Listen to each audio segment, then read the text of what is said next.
오늘도 이어서 이 금강경 강의를 계속해 보겠습니다. 이 금강경 5가해, 원래 이 금강경 5가해로 시작된 강의였는데, 금강경 5가해가 무슨 뜻이냐? 이 금강경에다가 5명의 대가들이 주석을 붙여놓은 것을 어느 스님이 거기에 적절하게, 금강경은 32분으로 구성되어 있어요.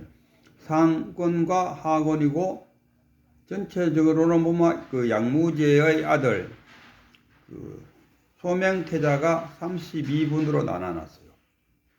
그 상하는 왜 나눠졌냐? 이 금강경은 상으로서 끝이 났어요. 15분까지가 금강경의 상권이고, 그 다음에 16번부터는 금강경에 나오는 그 주요한 내용들을 다시 한 번 더 이렇게 언급해 놓은, 그래서 전체적으로는 32분으로 되어 있다. 저도 이 금강경 처음에 떡 읽을 때, 아직도 많이 남았는데, 15분에 들어가니까, 수보리가 부처님한테 묻는다 아닙니까? 이 경의 이름을 무엇으로 할까요? 이건 보통 능가경이니 무슨 경전에 다 이제 나오면은, 서분, 그 다음에 쉽게 말하면 본문, 서론, 결론, 서론, 본론, 결론 이렇게 나가는데, 마지막에 이제 유통분이 이제 결론이죠. 이걸 어떻게 유통시킬 것인가, 이런 이야기인데. 깜짝 놀랐어요. 15분에서 왜 이렇게 벌써 끝났나? 나머지는 뒤는 뭔가 해서 보니까 부처님과 수보리가 만든 금강경은 거기서 끝이 나고, 그 안에 중요한 내용들을 이 금강경을 지은 작가가 또다시 그 수보리와 부처님의 대화 행식으로 더 엮어놨더라. 그래서 총 32분으로 되어 있더라. 이런 이야기입니다. 그럼 오늘은 그 중에서 17분 맞나? 오늘은 그 중에서 이제 4권으로 들어가서 4권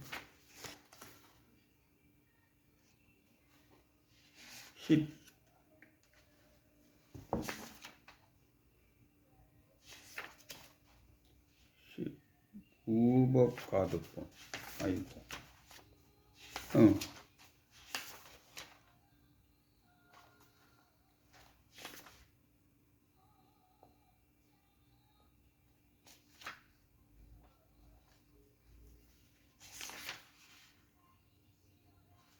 음.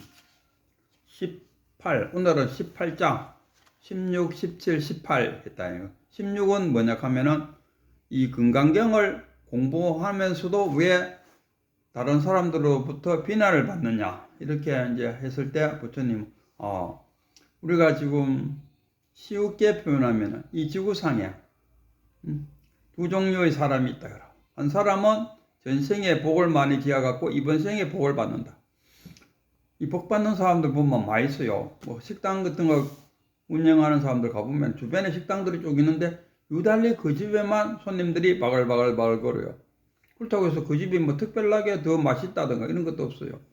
그래서 굳이 인연법으로 설명한다 해도 지금 그분은 복을 받고 있다. 그러면 나머지는 뭐냐?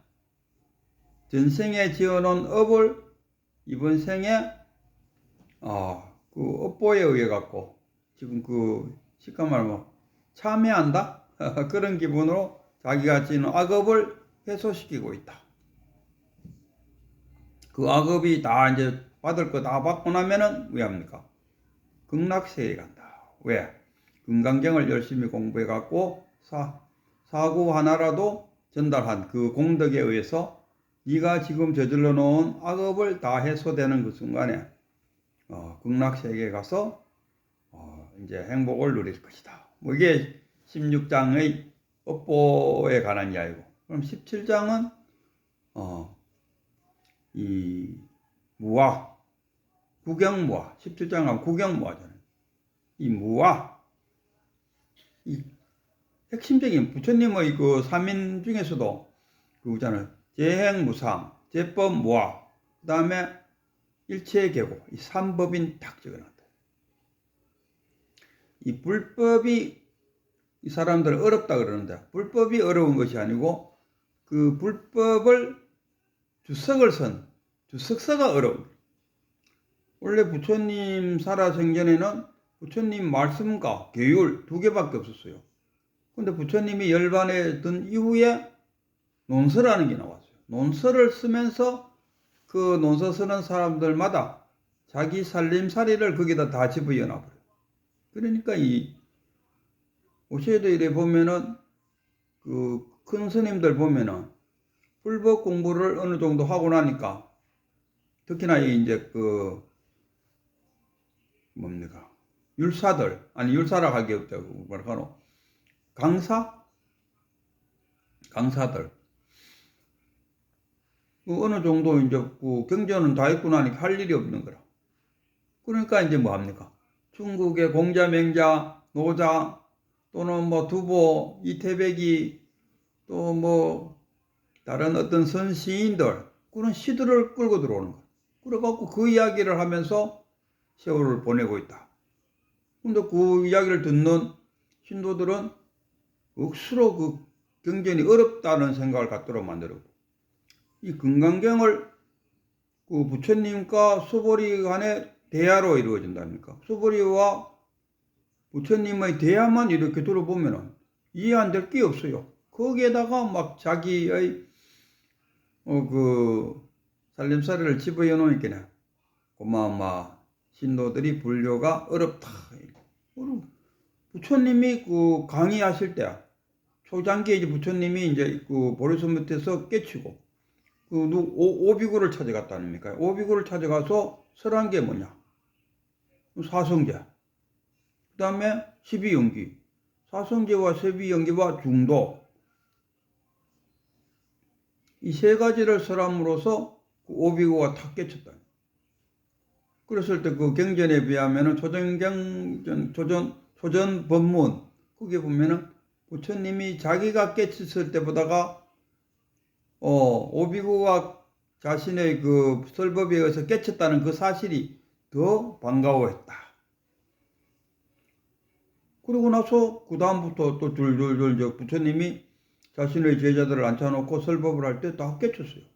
근데 그 부처님의 제자들이 뭐 학자들이었나? 아니. 물론 학자도 있었죠. 계층이 다양하지. 그래서 부처님의 법문을 뭐 무슨 법문이라든가 뭐 그 사람마다 근기에 맞춰서 착착착착 강의를 했다는 거니까. 그러니까 그 당시에 브라만, 카샤투리아, 바이샤, 슈드라는 천민계급이잖아요. 그 부처님의 10대 제자인 우바리 존자. 우바리 존자도 이발사였습니다.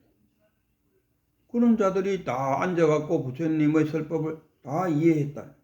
근데 우리는 배울 만큼 배웠는 지금 현재 대학교에 가서 초, 중, 고, 대 횟수로 하면은 6년에다가 4년도 하면은 6년 그것도 뭐 대학원까지 들어가고 뭐 하면 한 20년을 공부한 사람들도 불법책을 갖다 놓고 나면은 어렵다. 그 어려운 게 뭐냐 하면은 그 선사들의 살림살이가 경전에 들어와 버렸다. 그러니까 더 어렵다. 그거 싹 빼보고 나면은 이 금강경이라는 것은 어렵지가 않다. 구경 무아 17장에 구경 무아라. 무아 어떻게 하면 무아가 될 수 있을까?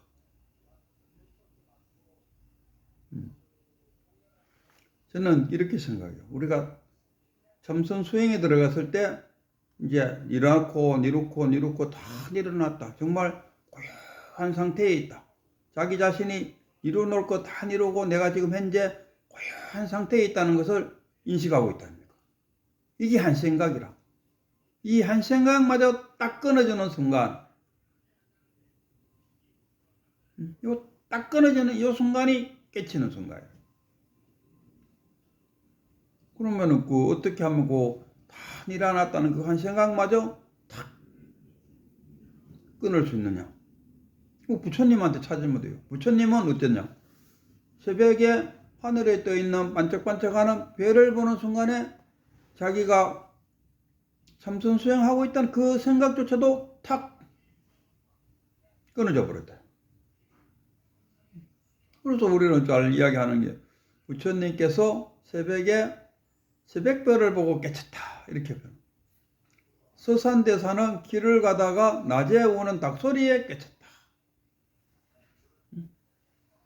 황엄선사는 기아 쪼가리를 들고 탁 집어던지는데 대나무에 탁 맞는 그 소리에 깨쳤다. 우리 그 부산의 진제 대종사께서는 아침 새벽 예불을 가다가 돌불에 넘어져서 콕 넘어졌다가 일어나는 순간에 탁 깨졌다. 이게 뭡니까?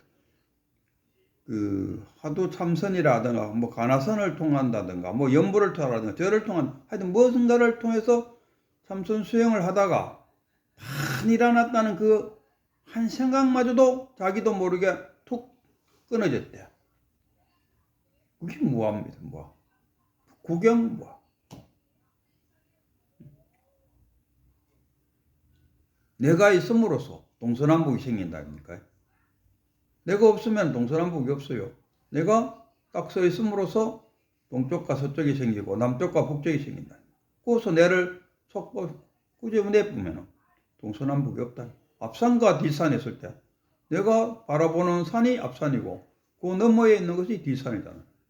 우리는 내가 보고 저 앞산, 뒷산 이렇게 말한다. 근데 내가 속 빠져나가 버리면 앞산이 어디 있고 뒷산이 어디 있어. 그래서 무아가 되는 그 순간에 바로 그 진여 본성의 자리로 싹 가버린다. 진여 본성 그 자리가 깨달음이다.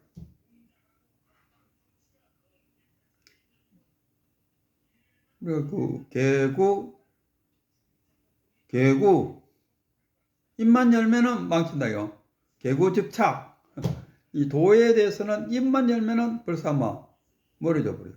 굳이 말로 표현할 수 있는 것은 거기까지. 부경무아 그 자리에 탁 도달하는 순간이 깨달음이다. 말로서는 한 요 정도밖에 이야기를 못해요. 그는 나머지는 뭐냐? 그 말을 바탕으로 해서 자기가 스스로 체험할 때 알 수 있는 게 깨달음이다. 말로 가르쳐 줄 수 있으면 뭐 얼마나 좋겠습니까? 말로 가르쳐 주갖고 못 깨칠 거 없다면 뭐 다 깨친 상태가 되죠. 그러나 이 말을 듣고 그 말에 의해서 자기가 수행을 함으로써 스스로 체득됐을 때 그게 깨달음. 그래서 자기가 깨쳤다고 생각했는데 알고 보니까 아니더라. 그래서 뭐 어떤 스님은 보면 부엌에서 한 번 깨치고 방에 가서 한 번 깨치고 참선하다가 한 번 깨치고 책 읽다가 한 번 깨치고 뭐 여러 번 깨쳤다 하던데 그거는 그래요 여러 번 깨쳤으면 내가 볼 때는 그 중에 하나가 정말로 그대가 탁 그 자리에 들어갔다. 뭐 구경 모아에 들어갔다 이런 이야기입니다. 그러고 나서 이제 18장에는 뭐가 들었는가 하면 일체동이야 일체동. 아이고 전화가 와서 끊어. 일체동관 18간 일체동이다. 일체동. 그리고 이제 18장에는 부처님이 수부리한테 묻지요. 내가 유관이 있느냐? 예, 있습니다. 그 오관을 말하는 거죠. 유관, 예안, 뭐 천리안, 그것도 법안, 불안. 결론적으로 이야기하면 이것을 얻는 것이 아니죠. 이미 한마 우리는 다 구족되어 있어요. 그것을 끄잡아내서 쓰기만 하면 되는데 번뇌망상에 의해 갖고 태양이 구름에 가려서 빛을 몸바라 하듯이 이미 다 구족은 돼 있어요. 육안은 육으로 보고 부처님도 눈으로 봤고 우리도 눈으로 보고 그 다음에 천리안은 천상도 보고 과거도 보고 예하는 뭡니까? 지혜로 법은 법에 대한 불안은 부처님만이 유진이 없는 더 이상 번뇌망랑이 없는 보면 보는 대로 그대로 실상을 볼 수 있는 눈. 우리는 산을 봐도 산이 안 보이죠. 그 잘 이야기하시는 성철 스님, 산은 산이요, 물은 물이로다 했을 때 산, 했을 때 산. 그럼 산이 산으로 보면 되는데 우리는 뭐 합니까? 저 산에 올라갔을 때 여인을 만나갖고 뭐 즐거운 시간이 보냈다. 뭐 이런 어떤 환상에서 그럼 산이 산으로 바로 안 보이는 거죠. 그래서 어쨌든 간에 이제 18장에 들어오면은 일체 일체가 동일하다. 일체 동일. 일체 동간인 편인데 18분이라고 말할 수 있겠죠. 여기에 유명한 글구가 있습니다. 뭐냐? 과거심 불가득, 현재심 불가득, 미래심 불가득이다. 이런 문구가 나옵니다. 이 문구가 어디서 나오는가? 뭐, 이 덕산방망이. 덕산 스님이 이 대단한 그 교학자죠. 이 교학자가 그 남방에 가니까 선사들이 뭐 깨달음을 얻는다든가 뭐 이렇게 샀길래 내가 가서 한번 대적을 해줘야겠다고 이러다가 어느 떡장사 할매한테 떡 팔으라 하니까 그 당신 들고 있는 그 보따리에는 뭐가 들어있어 하니까 금강경하고 금강경 주석서들이 들어있다 하니까 그래 그럼 금강경에 대해서는 잘 알겠네. 내는 금강경 박사다. 그래 그럼 그 금강경에 과거심 불가득, 현재심 불가득, 미래심 불가득이라 했는데 그대는 정심을 먹겠다 하면 어디다가 점을 찍을 겁니까? 네가 점만 딱 찍으면 내가 이 떡은 공짜로도 주겠다. 근데 과거심도 얻을 수 없고 현재심도 얻을 수 없고 미래심도 얻을 수 없는데 어디다 점 찍을 거냐 하니까 말문이 탁 막힌다. 거기서 나오는 이 과거심 불가득, 현재심 불가득, 미래심 불가득. 그 일체 동인데 과거가 어디 있고 현재가 어디 있고 미래가 어디 있습니까? 그 분별로 하니까 분별심을 일으키니까 과거도 있고 현재도 있고 미래가 있는 거죠. 우리가 흔히 쓰고 있는 이 과거, 현재, 미래 우리가 분별심을 일으키실 때 가능하니 분별심이 사라지면은 그래갖고 이제 TV를 이렇게 보고 있는데 지금은 이제 한속해갖고 덕분 스님 그 덕분 스님이 지금은 그 자기를 스승님이라 불러라 하더군요. 그 당시에는 덕분 그때 스님 갑자기 생각 안 나네. 하여튼 고맙습니다. 뭐 덕분입니다. 뭐 이런 분. 자기 스승을 이제 찾아가고 큰 절을 올리고 나니까 스승이 이제 자기 제자가 찾아오니까 이 제자가 공부가 어느 정도 됐는가 싶어서 질문을 던졌어요. 바로 이 질문을 던졌어요.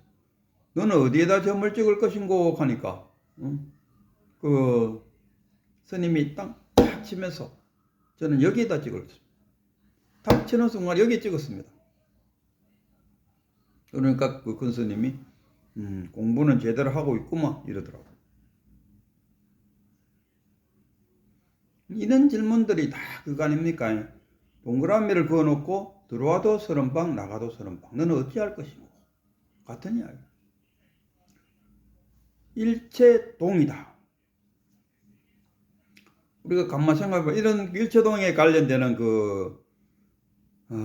공안이 있다 아닙니까? 그 장서방이 술을 마셨는데 취하기는 이서방이 취하고 해독제는 김서방이 맞았다. 이게 무슨 말이고 또는 저기 부산에 있는 소가 연물을 먹었는데 대전에 있는 말이 복통을 일으켰다. 그래서 처방전이 어떻게 나오냐 하면 서울에 있는 돼지 오른쪽 어깨에다가 주사를 맞았다. 이런 이야기. 이게 뭔 이야기인고 처음 듣는 사람은 황당하다 아닙니까? 이서방이 술 마시는데 왜 김서방이 취하지? 이러던데. 북두술성에는 북쪽에 있는데 왜 남쪽으로 돌려갖고 북두시성을 볼까? 뭐 다 같은 이야기입니다. 다 같은 이야기. 그래서 우리가 깨달으면은 1800공안이 한 방에 다 열려버려요. 뭉개치니까 싹 봉안을 만들어 이거한테 해보고 저거 할 뿐이지. 깨치 보면 이 공안 자체가 없는 녹듯이 싹 다 녹아버려. 이 서방이 술 마셨는데 왜 장서방이 술이 취하고? 나중에 보기는 해독제는 김서방이 맡더라. 우리 몸매도 그러잖아요. 몸도 안이비설시인의 했을 때 눈이 내 몸뚱아리를 하루 왼종일 들고 다녀요. 그래도 우리는 눈 보고 누나 고맙다 이야기하네요. 귀도 온갖 소리를 다 들어갖고 해줘요. 그렇다고 해서 귀한테 고맙다 하죠. 머리가 건드려올 때 손가락으로 이렇게 머리를 긁어줬어요. 그렇다고 해서 손가락 고맙다? 이런 표현 안 한다요. 손가락 자체도 긁어준 손가락도 내가 오늘 뭐 대단한 일 했네. 눈도 마찬가지고 입도 마찬가지고 코도 마찬가지고 내가 오늘 뭐 대단한 거 했네. 그렇게 자기 자신이 뭘 했다는 이야기를 안 해요. 왜? 다 동일. 일체가 동일하니까. 우리가 무주상 보시를 하시오. 일체 동이 안 되면 무주상 보시가 안 되죠. 내가 남한테 돈을 10만 원을 기증했는데 그게 어떻게 잊을 수 있냐 이거라. 못 잊는다는 거야. 절에 내가 100만 원을 기증을 했는데 그러갖고 큰 스님한테 차 한 잔 마시고 왔는데 그걸로 끝이 안 된다 아닙니까? 남는다. 남는 것이 뭐냐? 일체 동이 안 됐기 때문에. 그래서 여기 지금 금강경에서 강조하는 것은 일체 동이 되어야 된다. 일체 동이 돼야 한 분딸이 부처님이나 내나 같다 이거. 저 깊은 산 속에 홀로 탁 앉아있으면은 구름이 흘러가고 새파란 하늘이 보이고 산봉우리가 보이고 내가 있고 이 전체가 한 덩어리가 되어버려. 그럼 나도 내라는 것을 잊어버리고 자연의 한 부분이 되어버려. 그게 일체동이다. 우리가 다 일어났다 다 내려놓으라 그래요. 그 성철스님 휴거하고 또 휴거하라 이러잖아요. 다 일어났다는 생각, 다 일어났다는 생각, 그 한 생각을 못 이뤄놓음으로써 일체동이 안 되는 거라. 그 한 생각을 그 한 생각마저 놓아버리면은 그야말로 일체동이다. 손가락이 이렇게 긁었다 해서 손가락이 내가 오늘 내 몸에 도움을 줬다고 손가락이 생각 안 한다니까. 눈이 하루 정도록 자기 몸뚱아리를 들고 다녔다 해서 눈덩어리가 자기가 오늘 큰일 했다고 이야기하지 않습니다. 왜? 한 덩어리니까. 이렇게 건강에서는 한 덩어리가 되어야 된다. 이게 능소가 갈라진다. 능소, 주관과 객관을 말하는 거죠. 능소가 갈라지기 이전의 그 자리. 우리나라 국기하고 그 일본의 국기하고 두 개를 딱 비교해보면 우리는 태극 모양. 일본은 왜 합니까? 한 덩어리. 그냥 원 하나, 빨간 원 하나. 일체 동이라. 우리는 뭡니까? 무국에서 툭하면 태극이 되어버렸다. 음양이 갈라지는 모양. 우리는 유교적인 국기고, 일본 국기는 제가 볼 때는 불교행의 국기다. 지금 또 일본은 불교 나라지 않습니까? 뭐 기독교가 뭐 한 5% 정도 있다 그러는데 그거는 자생했다기보다도 뭐 이등간에 이 일체 동일하라 하는 것이 금강경 18분의 주장입니다. 왜 일체 동일되어야 되냐? 이 모든 것은 오직 이겁니다. 손가락 끈틈이 저기 가리키는 곳, 깨달음, 깨치기 위한 하나의 방편이다. 모든 것은 부처님의 가르침의 궁극적인 그것은 뭐냐 했을 때 깨달음 아니겠습니까? 깨치기 위한 방편이다. 부처님의 84,000 법문 역시 깨치기 위한 하나의 방편일 뿐이다. 그래서 우리가 부처님 설법을 우리가 방편설법이다 이렇게 말한다.